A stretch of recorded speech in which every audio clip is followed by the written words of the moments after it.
The year is 2020, and if you're anything like me, you're probably working from home now. Is sitting really the new smoking? What is the best ergonomic setup? We're gonna answer all those questions and more. Michael Lau here, Doctor of Physical Therapy from the Prehab Guys, and I'm here to talk about and answer the question, is sitting the new smoking? Let's answer it right away. No, sitting is not the new smoking. That word sitting needs to be replaced with the word sedentary. Sedentary means a lack of movement. Not necessarily it's sitting that's bad, it's a lack of general movement. What happens is when we are in a sitting position, we just typically have what I'm gonna say is less degrees of freedom to move. We can sit, and we're gonna talk about proper ergonomics in a bit, but we can sit with the exact right chair height, with the hip and knee at 90 degrees, head down a little bit, the desk at the perfect height.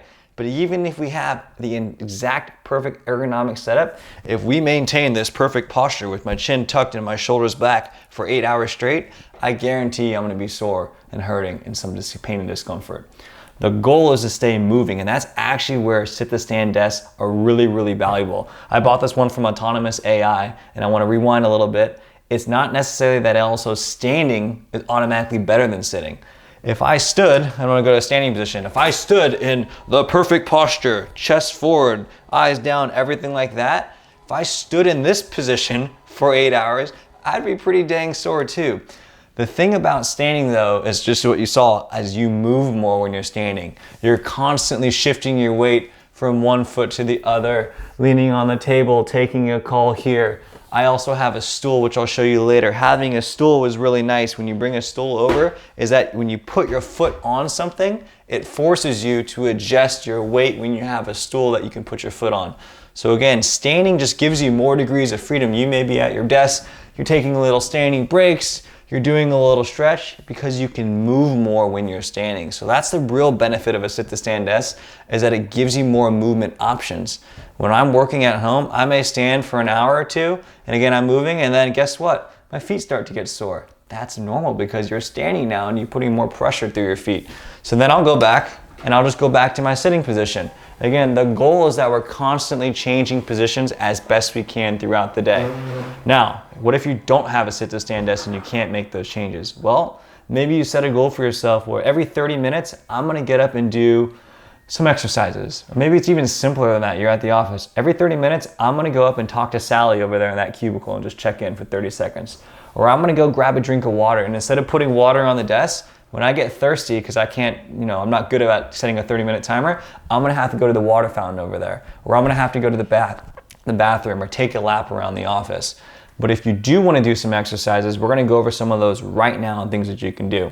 So I'm gonna use this band. This is a CLX band. So say maybe you don't have a culture at your office of moving, which we're gonna talk about soon, because the culture is huge of promoting people to get up and take these breaks. But say you don't have that culture yet and you don't want it to look weird doing exercises at work. So what we can do is a ton of different exercises that are in your seat without even having to get up. The first one we're gonna call sunrise salutes. It's actually not even with the band. You're gonna go here, you're gonna lift up, you're gonna be opening up your chest, stretching everything out, and then coming back again. So it's just kind of going like this.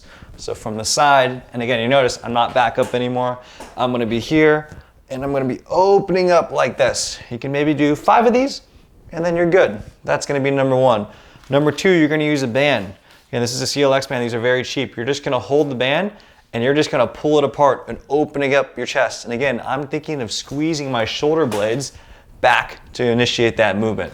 All we're trying to do with these exercises is not just give you movement, but we're giving you the opposite movements that typically you spend in your desk. So say here, I'm gonna assume bad posture, and I'm gonna be hunched over this way. These exercises are just opening up and going the other way. It's that simple. It's movement that's the most important, but again, we're even biasing that movement in the opposite direction that we're already spending all of our time in going forward. We're now working everything in the back. The third one that you're gonna do in your chair, you're just gonna get up and down in your chair, what we call sit to stand in the rehab world, but these are just squats. And again, it's as simple as doing 5 squats, up and down, just like this in your chair. No one has to know what you're doing. They maybe think you're getting up to talk to Sam over there, but you just got up in your chair instead. That's gonna be number 3. The fourth one that's very easy is a seated cat camel. So you're gonna put your hands on your desk, and if you have a slidey chair, it's really easy. You're gonna just slide it back and really bend forward all the way. And then you're gonna reach up. So you're gonna give you your camel, you're gonna reach up, and then you're gonna go the other way. And it's basically just using your sliding chair. If you don't have a sliding chair, you can do the same thing, just like this here. And again, now we're just giving your back some movement. We're moving your back and your spine through a whole range of motion, whatever you have, just to take it out of that sedentary position. Because again, it's the sedentary behaviors that are highly correlated with things like diabetes and cardiovascular disease, not sitting itself. It's the sedentary behaviors. Okay, so those are exercises in sitting. If you have a good work culture, which for anyone that manages people here, anyone that works in any sort of organization, the big key to encouraging your employees to move is to do it yourself. And encourage your employees and your staff and people that you work with to get up and take a break. You are going to be much more productive if you're taking a 1-minute break every hour to do a couple exercises. Like, oh, you're losing 1 minute of productivity. No, but then the other 59 minutes that you're working, you're typing away, you've gotten that many more invoices done, you got that many more calls done, or whatever it may be. You're going to be more productive and more alert cognitively and also physically as well. You're going to feel better, and your employees are going to be able to continue being at work and producing at a high level because they are taking these breaks. So say you do have a standing desk, you're already making those changes going up and down, you're taking some breaks where you're standing instead of sitting. Again, you can do whatever you want in standing because again, you have way more degrees of freedom. We have way more options to do whatever. But I'm going to give you 4 that I like to do just because it kind of makes sense with everything that we have at the desk. So the first one in a standing position that we're going to do is we're going to use our chair again. And instead of getting up and down off the chair, guess what? I'm just going to be tapping the chair now. So this would be a butt tap. Again, you don't have to use a chair. You can be at your desk and just performing squats. As simple as that. The second one we're going to do is you're going to hold on to the desk for balance and you're just going to go up on your toes and back down again. And again, you're just doing a little bit of calf raises.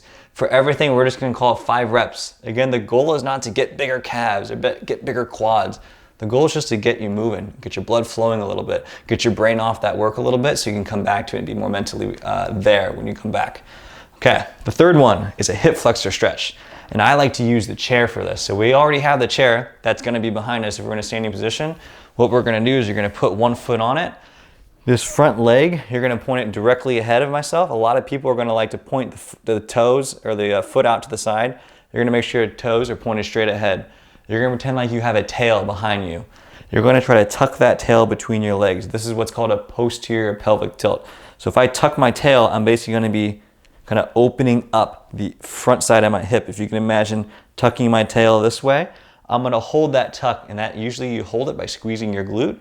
If you have tight hip flexors, you may already feel some tightness there. That's me. If not, then all you have to do is lean forward a little bit. And again, I'm just leaning forward, keeping everything there, and I'm feeling like I'm opening this up.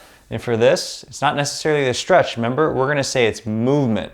So I'm gonna rock back and forth 5 times, and then I'm gonna switch and do the same thing on this side. My foot's gonna be here, tuck the tail, and I'm gonna rock back and forth 5 times. Okay? All right, hand on the ground. Look up, reach, stretch, switch, hand on the ground, reach and look up with your eyes, and then switch, reach, do what feels good. So again, you could have a variety of different things. If you like to do lunges, if you like to do some thoracic rotations and stretch this way, do whatever feels good. The key is that you're taking those breaks throughout the day and you're just, I don't want to say distracting yourself from the work, but you're taking your mind off the work and making sure that you're getting some movement in and then going back to the work. And there's nothing wrong with doing these things on a call too. When I take calls that are not video calls, no one knows what I'm doing, but I'm moving around. They don't hear my breath. I'm not panting because I'm not exercising that hard, but I'm moving around and trying to stay active. That way it allows me to be working at a really high level, really productive level for an entire 8 to 10 hours when I'm here at my home office. So again, in recap, sitting is not the new smoking.